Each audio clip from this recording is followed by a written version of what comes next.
A pipe bursts or a ceiling leaks in your rental, and your first thought is whether your renter's policy covers it. It usually does, but only part of the picture.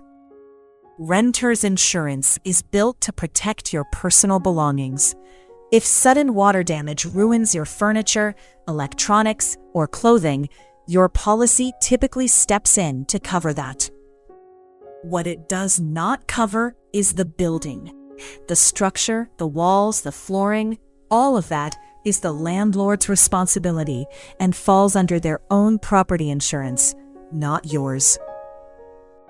Renter's insurance also will not cover flooding from outside, like rising water during heavy rain. That needs a separate flood policy, and most renters do not carry one. As soon as you spot water damage, tell your landlord or property manager. The building repair is on them, and reporting it quickly protects you both. Either way, that water needs to come out fast. Wet drywall and carpet left sitting can start growing mold within a day or two, which becomes everyone's problem.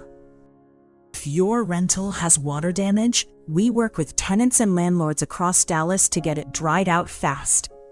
Call Water Damage Restoration Dallas at 469-804-9910